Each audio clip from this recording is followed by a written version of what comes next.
ಭಾರತ ಮಾತೆಯ ಕ್ಷಣ ಕ್ಷಣಕ್ಕೂ ನೆನೆಸ್ಕೊತಾ ಇರೋಣ. ಭಾರತ್ ಮಾತಾಗೆ, ಭಾರತ ಮಾತೆಗೆ. ಇವತ್ತಿನ ದಿನ ಅಲ್ಲ, ಪ್ರತಿ ಕ್ಷಣಕ್ಕೂ ನಮ್ಮ ಭಾರತ ಮಾತೆಯನ್ನು ನಾವು ಜ್ಞಾಪಿಸ್ಕೊತಾ ಇರಬೇಕಾಗತ್ತೆ. ಕ್ಷಣ ಕ್ಷಣಕ್ಕೂ ಭಾರತ ಮಾತೆಯ ಸೇವೆಗೆ ನಾವಿರಬೇಕಾಗತ್ತೆ. ಆದ್ರೆ ಇವತ್ತು ಹಬ್ಬದ ದಿನ, ಇವತ್ತಿನ ದಿನ ನಮಗೆ ಸ್ವಾತಂತ್ರ್ಯ ಸಿಕ್ತು, ಸುಮಾರು ಜನರಿಂದ ಸ್ವಾತಂತ್ರ್ಯ ಸಿಕ್ತು. ಆದ್ರೆ ನಮ್ಮ ಮನಸ್ಸಿನಲ್ಲಿ ಸ್ವಾತಂತ್ರ್ಯ ಇದೆಯಾ, ಯಾವ ತರ ಸ್ವಾತಂತ್ರ್ಯ ಇದೆ, ಯಾವ ತರ ಆಚರಿಸ್ತಾ ಇದೀವಿ ಅಂತ ಮಕ್ಕಳ ಒಳಗೆ ಏನು ಬೀಜ ಬಿತ್ತಾ ಇದೀವಿ ಸ್ವಾತಂತ್ರ್ಯದ ಬಗ್ಗೆ, ಅವ್ರು ಏನು ಪ್ರದರ್ಶನ ಮಾಡ್ತಾ ಇದ್ದಾರೆ ಇವತ್ತಿನ ದಿನ ಪೂರ್ತಿ ನೋಡುವ. ಯಾವ ತರದಲ್ಲಿ ನಮ್ಮ ಮಕ್ಕಳು ಬೆಳೀತಾರೆ ಅದಕ್ಕೆ ಪ್ರೇರಣೆಯಾಗಿ ನಾವು ಬೆನ್ನೆಲುಬಾಗಿ ನಾವು ನಿಂತ್ಕೊಂಡಿದ್ದೀವಿ. ಮಕ್ಕಳ ಪ್ರದರ್ಶನದಿಂದ ಇವತ್ತಿನ ದಿನಚರಿ ಮಾತಾಡಿರ್ತೀವಿ. ಚಿಕ್ಕ ಮಕ್ಕಳಿಂದ ಆರಂಭವಾಗುತ್ತೆ ಪ್ರದರ್ಶನಗಳು. ಸುಮಾರು 10-10:30 ಅಷ್ಟೊಳಗೆ ನಮ್ಮ ಕಟ್ಟಡಕ್ಕೆ ಒಂದು ಸ್ವಲ್ಪ ವಿರಾಮ ಕೊಡೋಣ. ಎಲ್ಲರೂ ಶಾಖ ಕೊಟ್ಟಿದ್ರೆ ನಾನು ಮಾತ್ರ ನನ್ನ ಕಟ್ಟಕ್ಕೆ ವಿರಾಮ ಕೊಡ್ತೀನಿ. ಅವಾಗ ಒಂದು ಸ್ವಲ್ಪ ಕಷಾಯ, ಹೆಚ್ಚಿಗಿರೋ ವಾತಾವರಣ ಇದೆ, ತುಂಬಾ ಹೆಚ್ಚಿಗಿರೋ ಬಟ್ಟೆ ಹಾಕಿಕೊಂಡಿದ್ದೀರ, ಅದಕ್ಕೆ ಕಷಾಯ. ಅದಾದ ಮೇಲೆ ಮುಂದಿನ ಕಾರ್ಯಕ್ರಮಗಳು ಅದರ ಮೇಲೆ ಪಟ್ಟಿ ನಾನು ಬರ್ತೀನಿ. ಮೊದಲಿಗೆ ಈಗ ತಾನೇ ನಾವು ನಮ್ಮ ಧ್ವಜ ಭಾರತ ಹಾರಿಸಿದ್ವಿ. ತಿರಂಗ ಅಂತ ಹಿಂದಿ ಹೇಳ್ತೀವಿ. ನಮ್ಮ ಧ್ವಜನ ಹಾರಿಸಿದ್ವಿ. ಆ ಧ್ವಜದ ಬಗ್ಗೆ ನಮಗೆ ಗರ್ವ ಇದೆ. ಧ್ವಜ ಯಾಕೆ ಬೇಕು ನಮಗೆ? ಯಾರ್ದಾರ ಉತ್ತರ ಇದೆಯಾ? ಕೈ ಎತ್ತಿ. ವಿದ್ಯಾಕ್ಷೇತ್ರದಲ್ಲಿ ಉತ್ತರ ಕೊಡ್ಬೇಕಾದ್ರೆ ಕೈ ಎತ್ತಬೇಕು. ಧ್ವಜ ನಮ್ಮ ಗರ್ವದ ಒಂದು ಸಂಕೇತ. ಎಲ್ಲೆಲ್ಲೂ ಈ ಧ್ವಜ ಮೇಲೆ ಹಾರ್ತಾ ಇರಬೇಕು. ನಮ್ಮ ಗರ್ವ ಉನ್ನತ ಸ್ಥಿತಿಯಲ್ಲಿ ಇರಬೇಕು. ದೇಶದ ಬಗ್ಗೆ ನಮ್ಮ ಭಕ್ತಿ ಅದು ಹಾರಾಡಿ ನಮಗೆ ಎಲ್ಲ ಇಡೀ ಪ್ರಪಂಚಕ್ಕೆ ಪ್ರಸರಿಸಬೇಕು ಅಂತ ನಮ್ಮ ಆಸೆ. ಹಾಗಾಗಿ ನಾವು ಧ್ವಜ ಹಾರಿಸಿ ಅದಕ್ಕೆ ನಮನ ಮಾಡ್ತೀವಿ. ತಾನೇ ನಮನ ಮಾಡಿ ಬರ್ತಿದ್ದೀವಿ. ಆ ಧ್ವಜದ ಅರ್ಥವೇನು ಅಂತ ನಮ್ಮ ಮಕ್ಕಳು ತಿಳಿಸ್ಕೊಡ್ತಾರೆ. ತಾವು ತಿಳಿದ್ರಿಂದ ಅವರು ತಿಳಿಸ್ಕೊಡ್ತಾರೆ. ಲೋಪಾಮುದ್ರ ವರ್ಗದಿಂದ ಧ್ವಜದ ವರ್ಣನೆ ಹಾಡಿನ ಮೂಲಕ.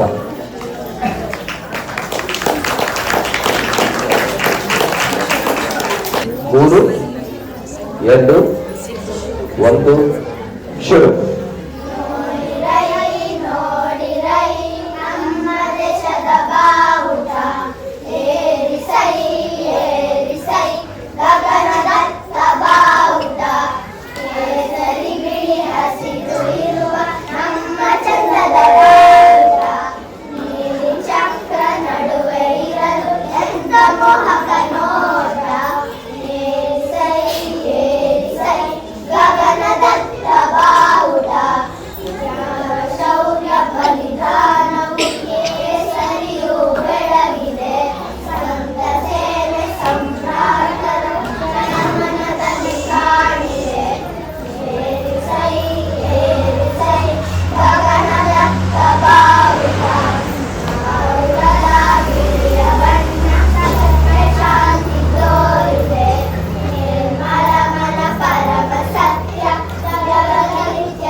ಮಕ್ಕಳಿಗಾಗಿ ಅವರು ನೋಡ್ತಾ ಇದ್ರೆ ಪ್ರೇರಣೆ ಬರುತ್ತೆ. ಅವರಿಗಾಗಿ ಯಾರೋ ಒಬ್ರು ಈ ಪದ್ಯ ಬರೆದಿದ್ದಾರೆ. ನನ್ನ ಬಾಯಿ ನಾನೇ ಅನ್ಕೊಳ್ಳಿ ಸ್ವರೂಪದಲ್ಲಿ ಆಗಿಸ್ಕೊಳ್ತಾರೆ. ಮತ್ತೆ ನೋಡ್ತಾ ಇದ್ರೆ ಅವರಿಗೆ ಇದರ ಮೂಲಕ ನಾವು ಭಾರತದ ಬಗ್ಗೆ, ನಮ್ಮ ದೇಶದ ಬಗ್ಗೆ, ಧರ್ಮದ ಬಗ್ಗೆ, ಭಾರತದ ಅರ್ಥದ ಬಗ್ಗೆ, ಎಷ್ಟು ಅರ್ಥಪೂರ್ಣವಾದ ನಮ್ಮ ಭಾರತದ ಬಗ್ಗೆ ನಾವು ತಿಳಿಸ್ಕೊಡ್ತೀವಿ. ಎಲ್ರೂ ಗೊತ್ತಿದೆ ತಾನೆ. ಆಮೇಲೆ ಪ್ರಶ್ನೆ ಕೇಳ್ತೀನಿ, ಉತ್ತರ ಕೊಡ್ಬೇಕು. ಕೇಸರಿ ಅಂದ್ರೆ ಏನು, ಬಿಳಿ ಅಂದ್ರೆ ಏನು, ಹಸಿರು ಏನು ಅಂತ.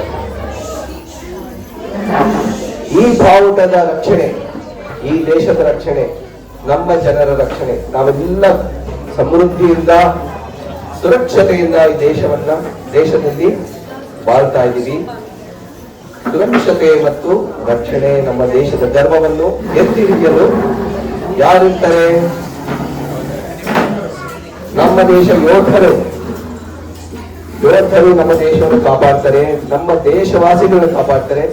ನಾವು ಶಾಂತಿಯಿಂದ ದೇಶದ ಪ್ರಗತಿ ಬಗ್ಗೆ ನಾವು ಯೋಚನೆ ಮಾಡ್ತಾ ಇರುವುದು. ಆ ತರ ದೇಶದ ಯೋಧರ ಬಗ್ಗೆ ನಾವು ಒಂದು ಹಾಡು ಕೇಳೋಣ ಕಪಿಲ ವರ್ಗದಿಂದ. ಅದಕ್ಕೆ ರಂಗಮಂಚ ಸಜ್ಜ ಆಗ್ತಾ ಇದೆ. ಕೆಲವೇ ನಿಮಿಷಗಳಲ್ಲಿ ಕಪಿಲ ವರ್ಗದಿಂದ ಆಯುಧಗಳು ನೋಡಿ ಹೆದರಬೇಡಿ. ಇದು ದೇಶ ರಕ್ಷಣೆಗಳ ಮಾತ್ರ, ದೇಶಭಕ್ತರಿಗೆ ಇವೆಲ್ಲ ರಕ್ಷಣೆಗೋಸ್ಕರ ಮಾತ್ರ ಆಗಿರಬೇಕು.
ಪೂರ್ಣ ಸಂಸ್ಕೃತ ವರ್ಗದಿಂದ ಸಂಸ್ಕೃತ ಗೀತೆ ನಮ್ಮ ಯೋಧರಿಗಾಗಿ, ಯೋಧರ ಅರ್ಪಣೆಗಾಗಿ, ಅವರ ಸಮರ್ಪಣೆಗಾಗಿ ನಮ್ಮ ದೇಶಕ್ಕಾಗಿ ಎಷ್ಟೆಲ್ಲ ಬಲಿದಾನ ಕೊಡ್ತಾರೆ ಅವರು, ಆ ಬಲಿದಾನಕ್ಕೆ ನಮ್ಮ ಸಮರ್ಪಣೆ. ಮತ್ತೊಮ್ಮೆ ಭಾರತ ಮಾತಾಗೆ, ಭಾರತ ಮಾತೆಗೆ. ಈ ತರ ಯೋಧರು ನಮ್ದೊಂದು ಸೇನೆ ಅಂತ ಇದೆ, ನಮ್ಮ ದೇಶವನ್ನು ರಕ್ಷಿಸುತ್ತೆ, ನಮ್ಮನ್ನೆಲ್ಲ ಕಾಪಾಡುತ್ತೆ, ನಮ್ಮ ಗಡಿಗಳನ್ನ ರಕ್ಷಣೆ ಮಾಡ್ತಾರೆ. ಈ ನಡುವೆ ನಡೆದ ಕೆಲವು ಘಟನೆಗಳಲ್ಲಿ ಆ ಯೋಧರ ಪರಿಶ್ರಮದಿಂದ ಇಡೀ ಪ್ರಪಂಚದ ಅಲುಗಾಡಬೇಕಲ್ವಾ? ಗೊತ್ತಾದ್ರ ಬಗ್ಗೆ ಉತ್ತರಾಣಿ ಬರ್ತಾ ಇಲ್ಲ. ಎದ್ದೇಳಿ ಭಾರತೀಯರೇ, ಎದ್ದೇಳಿ, ಉತ್ತರ ಕೊಡಿ. ಇದು ನಮ್ಮ ದೇಶದ ನರನಾಡಿಗಳಾದ ಜೀವನಕ್ಕೆ ನಮಗೆ ರಕ್ಷಣೆ ಎಷ್ಟು ಬೇಕೋ ಜೀವನಕ್ಕೆ ನೀರು ಅಷ್ಟೇ ಬೇಕಾಗಿದೆ. ನಮ್ಮ ದೇಶದ ನರನಾಡಿಗಳಾದ ನಮ್ಮ ನದಿಗಳ ಬಗ್ಗೆ ಗೌತಮ ವರ್ಗದವರು ಈಗ ಒಂದು ಅರ್ಪಣೆ.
ನಮ್ಮ ದೇಶದ ಆಸ್ತಿಗಳು ನರನಾಡಿಗಳು ಎಲ್ಲವನ್ನು ರಕ್ಷಣೆ ಮಾಡಬೇಕಾದ್ದು ದೇಶದ ಯಾರು ನಾವೆಲ್ಲರೂ ಯೋಧರೇ ಆಗಿರಬೇಕಾಗಿದೆ.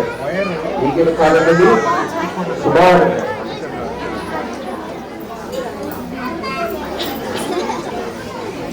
ನಮ್ಮ ದೇಶದ ಈ ಆಸ್ತಿಗಳು ನರನಾಡಿಗಳು ದೇಶದ ಒಳಗೆ ನಾವು ಯೋಧರಾಗಿ ಇದನ್ನೆಲ್ಲ ಕಾಪಾಡ್ಕೋಬೇಕಾಗಿದೆ.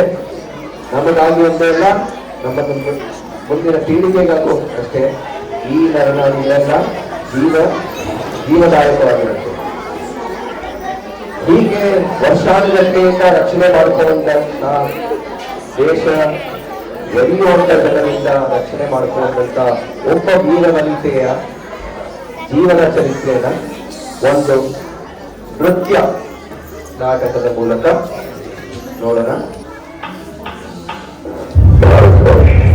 एक महान सभ्यता जहाँ मिट्टी की सुन्नत थी और दिनों के दरवाजे काम मनमान के लिए खुले थे। इन्हीं दरवाजों से कुछ शैतान और अत्याचार के सामने जब घायल हो रही थी आत्मा तब इस मिट्टी के गर्भ से उठ खड़ी हुई।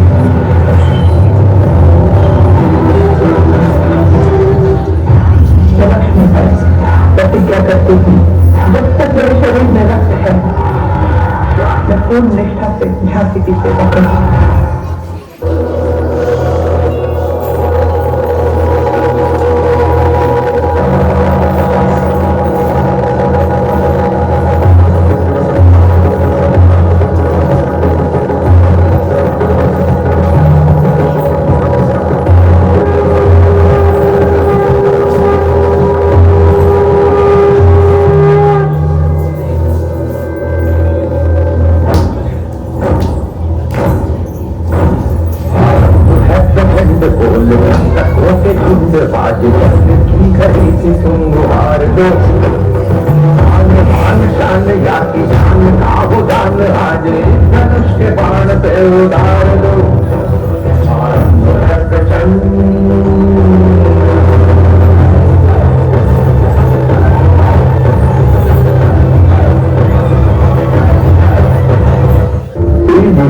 बातों के साथ सगाई ब्याह हुआ बलहाइंदा ये लक्ष्मी बाई राजमहल में बड़ी बधाई खुशियां छाई जाती चित्रों ने अर्जुन को पाया शिव से मिली हमारी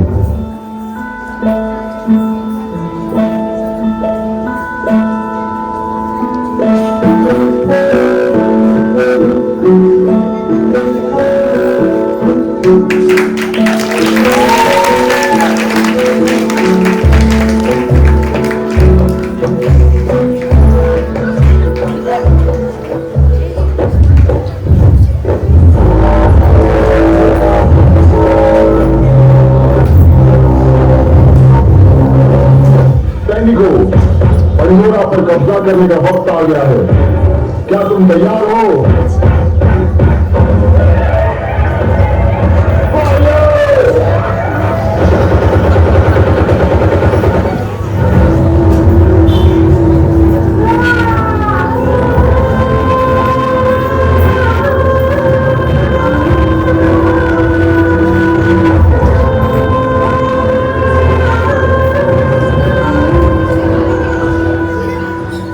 आजादी का संग्राम बलिदान मांगता है हमारा सौभाग्य होगा अगर इस पवित्र मिट्टी को अपने प्राणों की भेंट दे पाएंगे।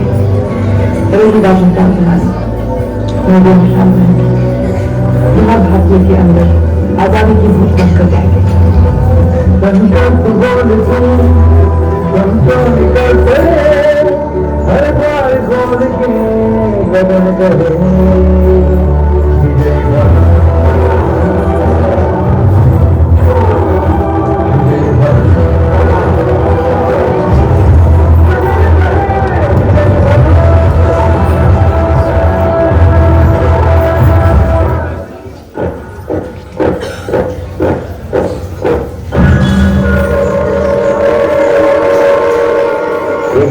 General Lord Dalhousie के order we have to give up your Jhansi now।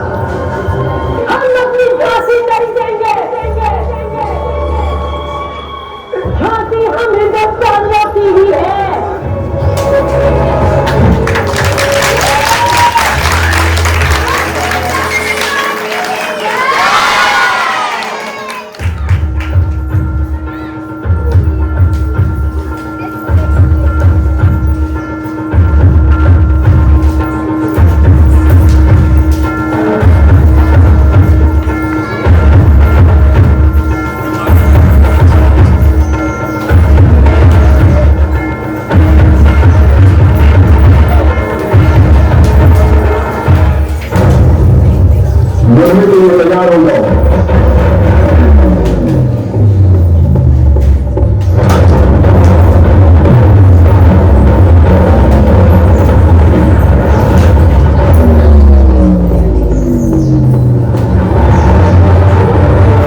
Jhansi ಕಿ ರಾಣಿ ಅವ್ರು ಇತ್ತೀಚಿನ ಕ್ಷಣದಲ್ಲಿ ಹೇಗಿತ್ತು ಅಂತ ಈಗಾಗಲೇ ರೋಮಾಂಚನವಾಗ್ತಾ ಇದೆ.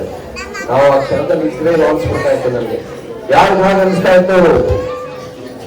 ಭಾರತ್ ಮಾತಾಗೆ, ಭಾರತ ಮಾತೆಗೆ. ಇನ್ನೂ ಕೂದಲೆಲ್ಲ ಇಳಿತಾನೆ ಇಲ್ಲ. ಫಸ್ಟ್ ಹಾಡಿನ ಇರೋ ತನಕ ರೋಮಾಂಚನವಾಗಿ ಹೇಗಾಗ್ತಾ ಇದೆ ಅಂದ್ರೆ ಒಳಗಿಂದ ನಡಕ ಶುರುವಾಗ್ತಾ ಇದೆ. ಅಂದ್ರೆ ನಾವು ಆ ಕ್ಷಣದಲ್ಲಿ ಇದ್ದಿದ್ರೆ ಹೇಗಿರೋದು ಅಂತ ನನಗನ್ನಿಸ್ತಾ ಇದೆ. ಅವರ ಪಟ್ಟ ಶ್ರಮ, ಹರಿಸಿದ ರಕ್ತ, ಅದರಿಂದಾಗಿ ನಾವು ಈಗ ಸಮೃದ್ಧಿಯಿಂದ ನಮ್ಮ ಸಂಸ್ಕೃತಿನ ಕಾಪಾಡಿಕೊಂಡಬೇಕಾಗಿ ಮುಂದಿನ ಪೀಳಿಗೆಗೆ ನಾವು ಕೊಡಬೇಕಾಗಿ ನಮ್ಮ ಕರ್ತವ್ಯವಾಗುತ್ತೆ. ಮುಂದಿನ ಕಾರ್ಯಕ್ರಮ ಹೀಗೆ ಇನ್ನೊಬ್ಬ ಯೋಧ ನಮ್ಮ ದೇಶಕ್ಕಾಗಿ ಇಡೀ ದೇಶವನ್ನೇ ಆಳಿದ ಏಕೈಕ ಸಮ್ರಾಟ ಯಾರಿರ್ಬೋದು? ಹೆಸರು ಕೇಳಿದ್ರೆ ಶ್ರೀರಾಮ ಹೇಳುತ್ತಾರೆ. ಶಿವಾಜಿ ಮಹಾರಾಜನ ಜೀವನ ಚರಿತ್ರೆ. ಈಗ ಲಕ್ಷ್ಮೀಬಾಯಿ, ಝಾನ್ಸಿ ಕಿ ರಾಣಿ ಲಕ್ಷ್ಮೀಬಾಯಿ ಬಗ್ಗೆ ನೀವು ಕೇಳಿದ್ರಿ. ಹೀಗೆ ಶಿವಾಜಿ ಮಹಾರಾಜ ಇಡೀ ದೇಶವನ್ನೇ ಹೊರಗೆ ದೇಶ ದ್ರೋಹಿಗಳಿಂದ ಹೊರಗಿದ್ರು, ಆದರೆ ದೇಶವನ್ನು ಮುರಿಯುವಂತ ಜನರಿಂದ ಕಾಪಾಡಬಹುದು. ದೇಶವನ್ನು ಒಕ್ಕೂಟಿಸಿದ್ದ ಹಿಂದೆ ಚಾಣಕ್ಯರು ಮಾಡಿದ್ರು. ಈಗ ಆಮೇಲೆ ಶಿವಾಜಿ ಮಹಾರಾಜರು ಬಂದು ದೇಶವನ್ನು ಒಕ್ಕೂಡಿಸಿ ಒಂದೇ ಒಂದು ದೇಶವಾಗಿ, ಭಾರತವಾಗಿ ಒಕ್ಕೂಡಿಸಿದ್ದ ಅವರ ಜೀವನ ಚರಿತ್ರೆ ಕೇಳುವ ದಯವಿಟ್ಟು ಆ ಜಾಗನ ಇಟ್ಕೊಳ್ಳಿ. ಸ್ವಲ್ಪ ಆಶ್ಚರ್ಯವಾಗಿರುತ್ತೆ. ಈಗ ಒಂದು ಪ್ರದರ್ಶನ ಆಶ್ಚರ್ಯದಿಂದ ಶಿವಾಜಿ ಮಹಾರಾಜರ ಬಗ್ಗೆ ಜೀವನ ಚರಿತ್ರೆ ಒಂದು ನೃತ್ಯ ನಾಟಕ ಪ್ರದರ್ಶನ. ಎಲ್ಲರಿಗೂ ನಮಸ್ಕಾರ. ಒಂದು ಸಲ ಒಬ್ಬ ತಂದೆ ತನ್ನ ಮಗನನ್ನು ಬಿಜಾಪುರದ ಮುಸಲ್ಮಾನ ಸುಲ್ತಾನನ ರಾಜದರ್ಬಾರಿಗೆ ಕರೆದುಕೊಂಡು ಹೋದರು. ಅಲ್ಲಿ ತಂದೆ ಸುಲ್ತಾನನಿಗೆ 3 ಸಲ ನಮಸ್ಕರಿಸಿ ನಮಸ್ಕರಿಸಿದರು. ಮಗನಿಗೂ ಅದನ್ನೇ ಮಾಡಲು ಹೇಳಿದರು. ಆದರೆ 12 ವರ್ಷದ ಮಗ ತಲೆಬಾಗದೆ ನೆಟ್ಟಗೆ ನಿಂತ. ನಮ್ಮ ದೇಶವನ್ನು, ನಮ್ಮ ಧರ್ಮವನ್ನು ತುಳಿದಿರುವ ಪರಕೀಯ ರಾಜನಿಗೆ ನಾನು ತಲೆಬಾಗುವುದಿಲ್ಲ ಎನ್ನುವ ನಿರ್ಧಾರ ಅವನ ಕಣ್ಣಲ್ಲಿ ಕಾಣಿಸುತ್ತಿತ್ತು. ಸಿಂಹದಂತ ಈ ನಿರ್ಭಯ ದೇಶಭಕ್ತನ ಹೆಸರು ಶಿವಾಜಿ, ಛತ್ರಪತಿ ಶಿವಾಜಿ, ಅಂಬಾ ಭವಾನಿಯ ವೀರ ಸೇನಾನಿ ಶಿವಾಜಿ. ಸ್ವರಾಜ್ಯ ಲಕ್ಷ್ಮಿಗೆ ಮೊದಲನೆಯ ಕಾಣಿಕೆಯಾಗಿ ತೋರಣಗಡ ಕೋಟೆಯನ್ನು ಗೆದ್ದಾಗ ಶಿವಾಜಿಯ ವಯಸ್ಸು ಕೇವಲ 19. ಅನಂತರ ಒಂದಾದ ಮೇಲೆ ಒಂದು ಕೋಟೆಗಳನ್ನು ಗೆಲ್ಲುತ್ತಲೇ ಹೋದ. ಹಿಂದರಿ ಸ್ವರಾಜ್ಯದ ಕನಸನ್ನು ಕಂಡ ಶಿವಾಜಿಯ ಧೈರ್ಯ ಮತ್ತು ಶೌರ್ಯಗಳು ಬಿಜಾಪುರದ ಸುಲ್ತಾನ ಆದಿಲ್ ಶಾನನ್ನೇ ಕಂಗೆಡಿಸಿದ್ದವು. ಈ ಹೊತ್ತಿನಲ್ಲಿ ಶಿವಾಜಿಯನ್ನು ಮುಗಿಸುವ ಕಣತೊಟ್ಟವನು ಶೂರ, ಅಷ್ಟೇ ಕ್ರೂರಿ ಮತ್ತು ಕಪಟಿ ಎಂದು ದೇಶಾದ್ಯಂತ ಹೆಸರು ಮಾಡಿದ್ದ ಪಠಾಣ ಸರದಾರ ಅಫ್ಜಲ್ ಖಾನ್. ಇನ್ನು ಶಿವಾಜಿಯ ಅಂತ್ಯ ಖಂಡಿತವೆಂದು ಭಾವಿಸಿದವರ ಮನಸ್ಸಿಗೆ ಕೊಳ್ಳಿ ಇಟ್ಟು ಶಿವಾಜಿ ಅಫ್ಜಲ್ ಖಾನನ ರುಂಡವನ್ನು ತನ್ನ ತಾಯಿ ಜೀಜಾಬಾಯಿಗೆ ಉಡುಗೊರೆಯಾಗಿ ತಂದವನು ಭಾರತಾಂಬೆಯ ವೀರಪುತ್ರ ಶಿವಾಜಿ. ಕೊನೆಗೊಂದು ದಿನ ಔರಂಗಜೇಬ ಶಿವಾಜಿಯನ್ನು ಮೋಸದಿಂದ ಸೆರೆ ಹಿಡಿದನು. ಅಂಥ ಅಪಾಯದ ಗಳಿಗೆಯಲ್ಲೂ ಶಕ್ತಿಯ ಜೊತೆ ತನ್ನ ಯುಕ್ತಿಯನ್ನು ಬಳಸಿ ಶಿವಾಜಿ ದಿಟ್ಟವಾಗಿ ಹೋರಾಡಿ ಗೆದ್ದನು. ಇಷ್ಟು ಮಾತ್ರವಲ್ಲ, ವೀರ ಶಿವಾಜಿಯು ತನ್ನ ಪ್ರಜೆಗಳ ಸುಖಕ್ಕಾಗಿ ಅನೇಕ ಸುಧಾರಣೆಗಳನ್ನು ಮಾಡಿದ್ದನು. ಅನ್ಯಾಯ, ಅನಾಚಾರ ಮಾಡಿದವರಿಗೆಲ್ಲ ಉಗ್ರ ಶಿಕ್ಷೆ ನೀಡಲಾಗುತ್ತಿತ್ತು. ಅಸ್ಪೃಶ್ಯತೆಯನ್ನು ತೊರೆಯಲು ದಿಟ್ಟ ಹೆಜ್ಜೆ ಇಟ್ಟು ಅವರನ್ನು ತನ್ನ ಸೈನ್ಯಕ್ಕೆ ಸೇರಿಸಿಕೊಂಡು ಶಿವಾಜಿ ಎಲ್ಲರನ್ನೂ ಸಮನಾಗಿ ಕಂಡನು. ವಿದ್ಯಾಭ್ಯಾಸದ ಬಗ್ಗೆ ತುಂಬಾ ಶ್ರದ್ಧೆ ಇದ್ದ ಶಿವಾಜಿ ಎಲ್ಲೆಲ್ಲೂ ಹರಡಿದ್ದ ಪಾರ್ಸಿ ಭಾಷೆಯ ಶಬ್ದಗಳನ್ನು, ಸಂಸ್ಕೃತ ಶಬ್ದಗಳನ್ನು ಜಾರಿಗೆ ತಂದನು. ಮೂಢನಂಬಿಕೆ, ಲಂಚ, ಭ್ರಷ್ಟಾಚಾರ ಎಲ್ಲವನ್ನೂ ಬೇರು ಸಹಿತ ಕಿತ್ತೊಗೆಯಲು ಪ್ರಯತ್ನಿಸಿದ ಶಿವಾಜಿ ಎಂದರೆ ಜನರು ಸಾಕ್ಷಾತ್ ನ್ಯಾಯ ದೇವತೆ ಎಂದು ನಂಬಿದ್ದರು. ಎಲ್ಲಾ ರೀತಿಯಲ್ಲೂ ಬಹಳ ದೊಡ್ಡ ಕ್ರಾಂತಿ ಪುರುಷ ಶಿವಾಜಿ ಕೊನೆಯ ಉಸಿರಿನವರೆಗೂ ಹಿಂದೂ ದೇಶ ಮತ್ತು ಹಿಂದೂ ಧರ್ಮಕ್ಕಾಗಿ ಬದುಕಿದನು. ಆದ್ದರಿಂದಲೇ ಅವನು ಆಳಿದ ಶತಮಾನಗಳ ನಂತರವೂ ನಮಗೆಲ್ಲ ದಾರಿದೀಪವಾಗಿದ್ದಾನೆ. ಜೈ ವೀರ ಶಿವಾಜಿ.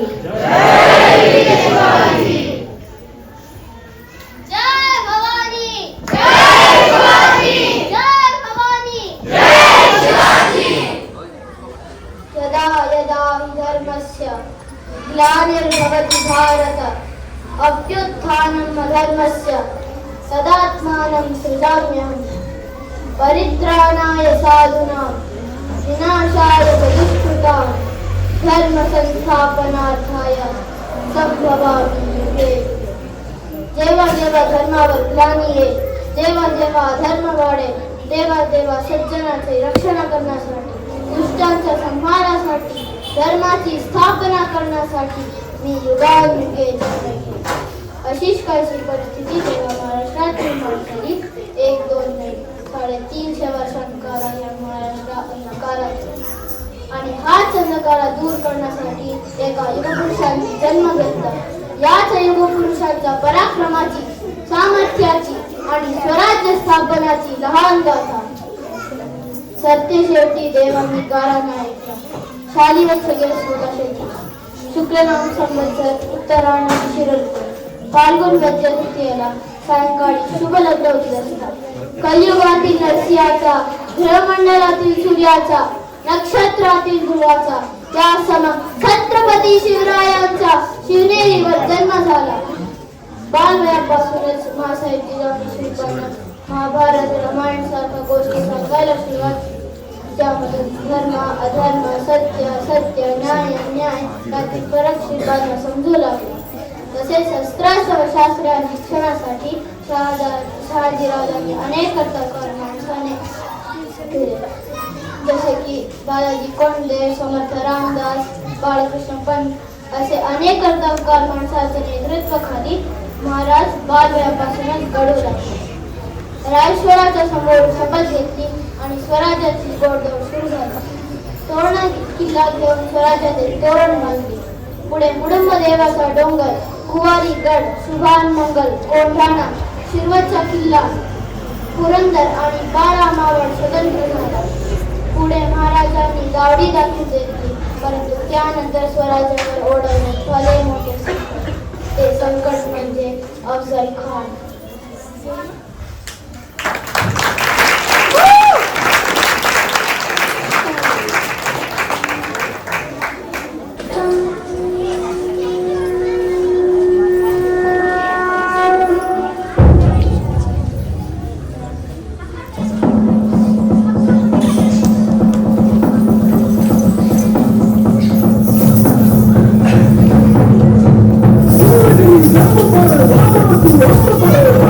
Vamos,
झाला. हिंदवी स्वराज्य स्थापन करणारा, यवनांची पीडा नष्ट करणारा जाणता राजा राज्याभिषेकासाठी सज्ज झाला.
ಶಿವಾಜಿ ನೋಡಿದ ತಕ್ಷಣ ನಮಗೆ ದೇಶಭಕ್ತಿ ಉಕ್ಕಿ ಉಕ್ಕಿ ಬರುತ್ತೆ, ರಕ್ತ ಉಕ್ಕಿ ಉಕ್ಕಿ ಬರುತ್ತೆ. ಎಂತ ಬಲಿದಾನ ತ್ಯಾಗ ನಮ್ಮ ದೇಶನ ಒಗ್ಗೂಡಿಸುತ್ತೆ.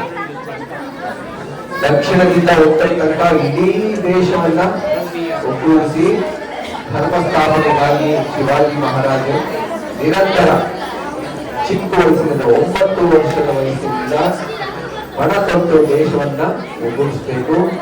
ಹೊರದೇಶದ ಎಷ್ಟೊಂದ ಆಕ್ರಮಣಕಾರರಿಂದ ನಮ್ಮನ್ನ ಕಾಪಾಡಬೇಕು.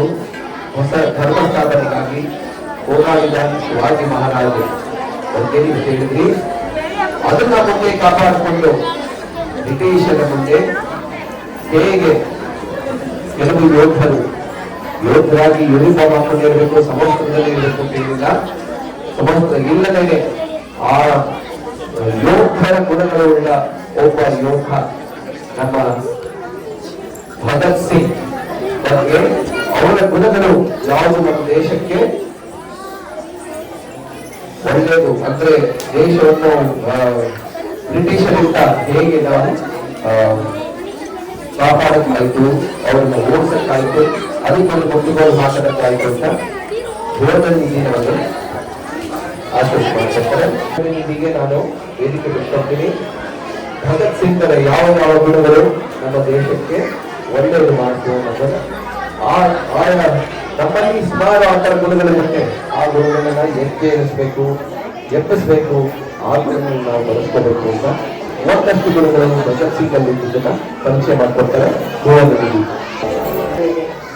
ಭಗತ್ ಸಿಂಗ್ ಅನ್ನೋ ಹೆಸರು ಕೇಳಿದ ತಕ್ಷಣ ಪ್ರತಿಯೊಬ್ಬ ಭಾರತೀಯನ ಮನಸ್ಸಿನಲ್ಲಿ ಬರುವಂತಹ ಒಂದು ಸನ್ನಿವೇಶ ಅಂದ್ರೆ ಜಲಿಯನ್ ವಾಲಾ ಬಾಗ್ನ ಮಹಾ ಹತ್ಯಾಕಾಂಡ. ಇತಿಹಾಸದ ಪುಟಗಳಲ್ಲಿ ರಕ್ತ ಚರಿತ್ರೆ ಅಂತಾನೆ ದಾಖಲಾಗಿರುವ ಈ ಹತ್ಯಾಕಾಂಡದ ಸನ್ನಿವೇಶವನ್ನು ನೆನಪಿಸಿಕೊಂಡಾಗ ಯಾವ ಭಾರತೀಯರಿಗೂ ಒಮ್ಮೆ ರೋಮಾಂಚನ ಆಗೋದಂತೂ ಖಂಡಿತ. ಜಲಿಯನ್ ವಾಲಾ ಬಾಗ್ನ ಮಹಾ ಹತ್ಯಾಕಾಂಡದ ಜ್ವಾಲೆಯಿಂದ ಸ್ವತಂತ್ರದ ಕಿಡಿಯನ್ನು ಹೊತ್ತು ತಂದ ಬೆಂಕಿ ಚೆಂಡಿನ ಹೆಸರೇ ಭಗತ್ ಸಿಂಗ್. ಭಗತ್ ಸಿಂಗ್ ಸೆಪ್ಟೆಂಬರ್ 27, 1947ರಲ್ಲಿ ಈಗಿನ ಪಾಕಿಸ್ತಾನದಲ್ಲಿರುವ ಲಾಹೋರ್ನ ಲಾಯಲ್ಪುರದಲ್ಲಿ ಜನಿಸಿದರು. ಇವರ ತಂದೆ ಕಿಶನ್ ಸಿಂಗ್, ತಾಯಿ ವಿದ್ಯಾವತಿ. ಭಗತ್ ಸಿಂಗ್ ಚಿಕ್ಕಂದಿನಿಂದಲೇ ದೇಶ ಪ್ರೇಮ ಹೊತ್ತು ಬಂದವರು. ಇದಕ್ಕೆ ನಾನು ಉದಾಹರಣೆ ಹೇಳ್ತೇನೆ.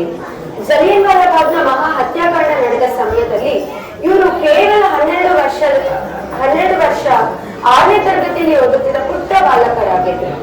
ಶಾಲೆಯಿಂದ 40 ಕಿಲೋಮೀಟರ್ ದೂರದಲ್ಲಿರುವ ಜಲಿಯನ್ ವಾಲಾ ಬಾಗ್ಗೆ ಘಟನೆಯ ಕಥೆ ಕೇಳಿದ ತಕ್ಷಣ ಧಾವಿಸಿ ಬಂದರು.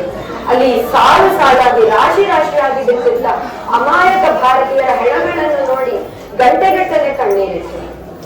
ಇನ್ನೇನು ಹೊರಡ ಸಮಯದಲ್ಲಿ ತಮ್ಮ ಚೀಲದಿಂದ ಒಂದು ಶೀಶೆಯನ್ನು ತೆಗೆದು ಭಾರತೀಯರ ರಕ್ತದ ಕೆಸರನ್ನು ತುಂಬಿಸಿಕೊಂಡು ಮನೆಗೆ ಬರ್ತಾರೆ. ಮನೆಗೆ ಬಂದು ತಮ್ಮ ತಂದೆಗೆ ಹೇಳ್ತಾರೆ, ಎಂತ ವೀರ ಶೂರರ ವಂಶದಿಂದ ಬಂದವರು ನಾವು ಭಾರತೀಯರು, ಅಂತ ಭಾರತೀಯರನ್ನ ಹಿಂಸೆ ಮಾಡಿ ಸಾಯಿಸ್ತಿರುವಂತಹ ಈ ವಿಧರ್ಮಿಗಳನ್ನ, ಬ್ರಿಟಿಷರನ್ನ ಭಾರತದಿಂದ ಹೊರಗೋಡಿಸೋದಕ್ಕೆ ನಾವೆಲ್ಲ ಒಗ್ಗೂಡ್ಬೇಕು. ಇದರ ಸಂಕೇತವಾಗಿ, ಇದರ ಗುರುತಾಗಿ ನಾವು ಈ ಶೀಶೆಯನ್ನು ದೇವರ ಮನೆಯಲ್ಲಿ ಇಟ್ಟು ಪೂಜೆ ಮಾಡೋಣ ಅಂತ ಹೇಳ್ತಾರೆ. ಇದೇ ನಮಗೆ ತೋರಿಸ್ಕೊಡುತ್ತೆ ಅವರು ಚಿಕ್ಕಂದಿನಿಂದಲೇ ಸ್ವತಂತ್ರ ಭಾರತದ ಕನಸನ್ನ ಕಾಣ್ತಿದ್ರು. ಎರಡನೇ ವಿಷಯ ಅಂದ್ರೆ ಅವ್ರ ಶ್ರದ್ಧೆ ಏನಿತ್ತಲ್ಲ, ಅವ್ರ ಶ್ರದ್ಧೆಗೆ ನಮ್ಮ ಶ್ರದ್ಧೆ ಸರಿಸಮಾನ ಆಗೋದಕ್ಕೆ ಸಾಧ್ಯನೇ ಇಲ್ಲ. ಇದು ಚಿಕ್ಕ ಸಮಸ್ಯೆ ಆದ್ರೆ ದೇಶ, ಭಾಷೆ, ಸರ್ಕಾರನ ನಿಂದಿಸುವಂತಹ ನಮ್ಮಂತ ಮನಸ್ಥಿತಿ ಅವ್ರಿಗೆ ಇರ್ಲಿಲ್ಲ. ಭಾರತ ಮಾತೆಗೆ ಸ್ವತಂತ್ರ ದೊರಕಿಸೋದೇ ನನ್ನ ಜೀವನದ ಗುರಿ ಅಂತ ಪ್ರಾಣದಲ್ಲೇ ಪಣಕ್ಕಿಟ್ಟು ಹೋರಾಡಿದ ಜೀವನ ಭಗತ್ ಸಿಂಗ್. ಇನ್ನೊಂದು ವಿಷಯ ಅಂದ್ರೆ ಅವರ ಬೌದ್ಧಿಕ ಸ್ತರ ಏನಿತ್ತಲ್ಲ, ಅದೆಲ್ಲ ಇವತ್ತಿಗೆ ನಾವು ಆಲೋಚನೆ ಮಾಡಬಹುದಾದ ಸ್ತರನೇ ಅಲ್ಲ. ಆಗಿನ ಕಾಲದ ಜನರ ಮನಸ್ಥಿತಿ ಹೇಗಿತ್ತು ಅಂದ್ರೆ, ಬ್ರಿಟಿಷರು ಒಂದು ಬಲಶಾಲಿ ಜನಾಂಗ, ಅವ್ರ ವಿರುದ್ಧ ಹೋರಾಡೋದಕ್ಕೆ ನಮಗ್ ಸಾಮರ್ಥ್ಯ ಇಲ್ಲ, ಆದ್ರಿಂದ ಅವ್ರ ಕಾಲ್ ಕೆಳಗಡೆ ಕೂಲಿ ನಾಲಿ ಮಾಡಿ ನಮಗೆ ದಯಮಾಡಿ ಸ್ವಲ್ಪ ಲಾಭ ಮಾಡ್ಕೊಳ್ತೀರಾ ಅಂತ ಕೇಳ್ಕೊಳ್ಳುವಂತಹ ಜನರು, ಅಂತ ಮನಸ್ಥಿತಿ ಇರುವಂತಹ ಜನ ಅಂತ ಸಮಯದಲ್ಲಿ ಭಗತ್ ಸಿಂಗರು ವಿದೇಶದ ಸಾಹಿತ್ಯವನ್ನೆಲ್ಲ ಅಧ್ಯಯನ ಮಾಡಿ ವಿದೇಶದ ಕ್ರಾಂತಿಕಾರಿಗಳನ್ನ ಅರ್ಥಕೊಳ್ತಾ ಒಂದು ಚಿಕ್ಕ ಪುಟ್ಟ ದೇಶಗಳೇ ಬ್ರಿಟಿಷರನ್ನ ಬಡಿದು ಓಡಿಸಿರುವಾಗ ಅಗಾಧವಾದ ಭಾರತಕ್ಕೆ ಏನು ಕಷ್ಟ ಅಂತ ತಾವು ಅರ್ಥ ಮಾಡಿಕೊಂಡು ಸಮಾಜಕ್ಕೆ ಮುಟ್ಟಿಸುವ ಪ್ರಯತ್ನ ಮಾಡಿದ್ರಲ್ಲ, ಅದೇ ಭಗತ್ ಸಿಂಗ್ರ ಬೌದ್ಧಿಕ ಸಂದೇಶ. ಒಂದು ಭಾರತೀಯರಿಗೆ ತೊಂದರೆಯನ್ನುಂಟು ಮಾಡುವಂತಹ ಒಂದು ಬಿಲ್ ಲೆಜಿಸ್ಲೇಟಿವ್ ಅಸೆಂಬ್ಲಿಯಲ್ಲಿ ಪಾಸ್ ಆಗ್ಬೇಕಾದ್ರೆ ಭಗತ್ ಸಿಂಗ್ ಮತ್ತು ಅವರ ಸಂಗಡಿಗರು ಬಾಂಬ್ಗಳನ್ನ ಎಸೆತಾರೆ. ಇದರ ಸಂಚು ರೂಪಿಸಬೇಕಾದ್ರೆ ಯಾಕೆ ಮಾಡ್ಬೇಕು, ಯಾಕೆ ಬಾಂಬ್ಗಳನ್ನ ಎಸಿಬೇಕು ಅನ್ನೋ ಪ್ರಶ್ನೆ ಬಂದಾಗ ಭಗತ್ ಸಿಂಗ್ ಕಾರಣಗಳನ್ನ ಕೊಡ್ತಾರೆ. ಇದುವರೆಗೂ ಅಹಿಂಸೆ, ಸತ್ಯ, ಶಾಂತಿಯಿಂದ ದೇಶ ವೇಗವಾಗಿ ಕ್ರಾಂತಿಕಾರ್ಯದಂತ ಮುಂದುವರಿತಿತ್ತು ಅಂತ ಜನರು ಅನ್ಕೊಂಡಿದ್ದಾರೆ. ಆದ್ರೆ ಇದು ಸುಳ್ಳು. ನಮಗೂ ಅಹಿಂಸೆ, ಸತ್ಯ, ಶಾಂತಿ ಎಲ್ಲ ಗೊತ್ತು. ಆದ್ರೆ ಭಾರತೀಯ ಜನರ ಭಾವನೆಗಳಿಗೆ ಸ್ಪಂದಿಸದೆ ಕ್ರೂರಿಯಾಗಿ, ಕಿವುಡಾಗಿ, ಕುರುಡಾಗಿ ವರ್ತಿಸುತ್ತಿರುವ ಬ್ರಿಟಿಷ್ ಸರ್ಕಾರಕ್ಕೆ ಗೊತ್ತಾಗ್ಬೇಕಂದ್ರೆ ನಾವು ಬಾಂಬನ್ನು ಹಾಕ್ಬೇಕು, ಆದ್ರೆ ಒಂದು ಮನಸ್ಸಿನಲ್ಲಿ ಇಟ್ಕೋಬೇಕು, ಯಾರ ಪ್ರಾಣ ಹಾನಿಯೂ ಆಗ್ಬಾರ್ದು. ಯಾಕಂದ್ರೆ ಯಾರನ್ನಾರು ನಾವು ಸಾಯಿಸಿದ್ರೆ ನಮ್ ಜನರಿಂದ ನಾವು ಕೊಲೆಗಡುಕು ಅಂತ ಕಸ್ಕೋಬೇಕಾಗತ್ತೆ. ಆದ್ರಿಂದ ಯಾರ ಪ್ರಾಣ ಹಾನಿಯೂ ಆಗ್ದಲೆ ಒಂದು ತುಂಬಾ ಶಬ್ದವನ್ನ ಮಾಡುವಂತಹ ಬಾಂಬ್ಗಳನ್ನ ಎಸೆದು ಕಿವಿಡು ಬ್ರಿಟಿಷ್ ಸರ್ಕಾರಕ್ಕೆ ಎಚ್ಚರಿಕೆಯ ಗಂಟೆಯನ್ನ ಹೊಡೆದು ನಾವು ಬರ್ಬೇಕು. ಇನ್ನೊಂದು ಕಾರಣ ಕೊಡ್ತಾರೆ, ನಾವ್ ಹೇಗಿರೋ ಯಾರು ಸಾಯಿಸಲ್ಲ ಆ ಸಮಯದಲ್ಲಿ, ಅದನ್ನ ನನ್ನ ಅರೆಸ್ಟ್ ಮಾಡೋದಿಕ್ಕೋ, ಶೂಟ್ ಮಾಡೋದಿಕ್ಕೋ, ನೇಣುಕ್ ಹಾಕೋದಿಕ್ಕೋ ಆಗಲ್ಲ. ಆದ್ರಿಂದ ನಮ್ಮನ್ನ ಕೋರ್ಟಿನ ಕಟಕಟೆಯಲ್ಲಿ ನಿಲ್ಲಿಸ್ತಾರೆ. ನಾವು ಕಟಕಟೆಯಲ್ಲಿ ನಿಂತು ಬ್ರಿಟಿಷರು ಭಾರತೀಯರಿಗೆ ಮಾಡುತ್ತಿರುವಂತಹ ಅನ್ಯಾಯದ ಬಗ್ಗೆ ವಿವರಣೆ ಕೊಡಬೇಕು, ಅವರಿಗೆ ಎಕ್ಸ್ಪ್ಲೈನ್ ಮಾಡ್ಬೇಕು. ಇದನ್ನ ಭಾರತೀಯ ಪತ್ರಿಕೆಗಳು ರಿಪೋರ್ಟ್ ಮಾಡ್ಬೇಕು. ಅದರಿಂದ ನಮ್ಮ ದೇಶದ ಜನಗಳಿಗೆ ನಮ್ಮ ಕೃತ್ಯಗಳ ಹಿಂದಿರುವ ಕಾರಣ ಗೊತ್ತಾಗ್ಬೇಕು, ನಮ್ಮ ಉದ್ದೇಶ ಅವ್ರಿಗೆ ಅರ್ಥ ಆಗ್ಬೇಕು ಅಂತ ಹೇಳ್ತಾರೆ. ಮತ್ತೆ ಈ ಕೆಲಸ ಮಾಡೋದ್ರಿಂದ ಇದಕ್ಕೆ ನಾನೇ ಹೋಗ್ಬೇಕು, ಯಾಕಂದ್ರೆ ಈ ಗುಂಪಿನಲ್ಲಿ ಬ್ರಿಟಿಷರಿಗೆ ಅರ್ಥ ಆಗುವಂತಹ ಭಾಷೆಯಲ್ಲಿ ವಿವರಿಸೋದಕ್ಕೆ ನನಗೆ ಮಾತ್ರ ಸಾಮರ್ಥ್ಯ ಇರೋದು ಅಂತ ಹಠ ಹಿಡಿದು ನಾನೇ ಹೋಗ್ಬೇಕು ಅಂತ ಹೋಗ್ತಾರೆ. ಸಿಂಹದ ಅವನು ಎದುರುಗಡೆನೆ ಇದ್ರು ನುಗ್ಗುವಂತಹ ಸಿಂಹದ ತಾಕತ್ತೇನಿತ್ತು ಅದೇ ಭಗತ್ ಸಿಂಗ್ರ ತಾಕತ್ತು. ಹೀಗಾಗಿ ಭಗತ್ ಸಿಂಗ್ ನಮ್ಗಿನ ಭಿನ್ನ. ಯಾರನ್ನು ಸಿಗದ ಒಂದು ಅಪರೂಪದ ಸಾಮರ್ಥ್ಯ ಅವರಲ್ಲಿ ಇತ್ತು ಅಂತ ಹೇಳಿದ್ರು. ಲಾಲಾ ಲಜಪತ್ ರಾಯ್ ಅವರ ಸಾವನ್ನ ಪ್ರತೀಕರಿಸೋದಕ್ಕೋಸ್ಕರ JP ಸಾಂಡರ್ಸ್ ಎಂಬ ಪೊಲೀಸ್ ಅಧಿಕಾರಿಯನ್ನು ಭಗತ್ ಸಿಂಗ್ ಮತ್ತು ಅವರ ಸಂಘಟಕರು ಕೊಲ್ತಾರೆ. ಈ ಸಮಯದಲ್ಲಿ ಜೈಗೋಪಾಲ್ ಎಂಬ ಕ್ರಾಂತಿಕಾರಿ ಬ್ರಿಟಿಷರಿಗೆ ಕ್ರಾಂತಿಕಾರಿಗಳ ಬಗ್ಗೆ ಬಾಯಿ ಬಿಡುತ್ತಾರೆ. ಇದರಿಂದ ಭಗತ್ ಸಿಂಗ್ ಅವರನ್ನು ಅರೆಸ್ಟ್ ಮಾಡಿ ಅವರಿಗೆ ನೇಣು ಶಿಕ್ಷೆಯನ್ನ ಕೋರ್ಟ್ ವಿಧಿಸ್ತಾರೆ. ಸಾಯೋ ಕಡೆಯ ದಿನಗಳಲ್ಲೂ ಕೂಡ ಅವರ ಮುಖದಲ್ಲಿ ಒಂದು ಮಂದಹಾಸ ತುಂಬ ಇತ್ತು. ಅವರು ಉತ್ಸಾಹಭರಿತವಾಗಿಯೇ ಇದ್ರು. ಹೀಗೆ ಭಾರತ ಮಾತೆಯ ಸ್ವಾತಂತ್ರ್ಯಕ್ಕಾಗಿ ಪ್ರಾಣವನ್ನೇ ಪಣಕ್ಕಿಟ್ಟ ಭಾರತ ಮಾತೆಯ ಧೀರ ಪುತ್ರನಿಗೆ ಜೈಕಾರ ಹೇಳುತ್ತಾ ವಂದೇ ಮಾತರಂ, ಬೋಲೋ ಭಾರತ್ ಮಾತಾ ಕಿ ಧನ್ಯವಾದ.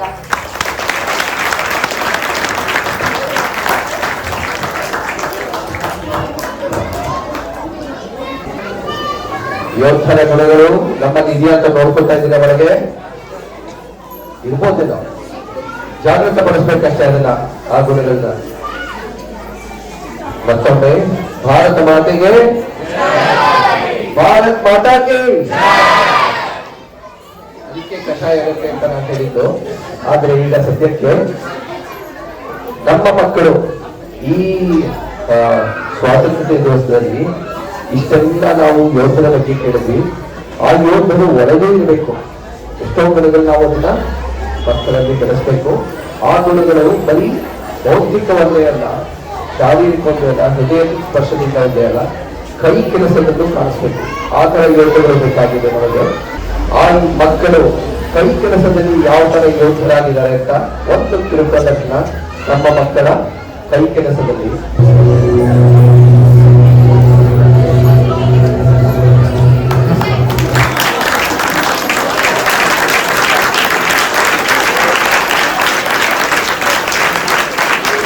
ಮಹಿಳಾ ವರ್ಗದ ಮಕ್ಕಳ ಕೈಕುಶಲತೆ ಮಂತ್ರಿ ವರ್ಗದ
you.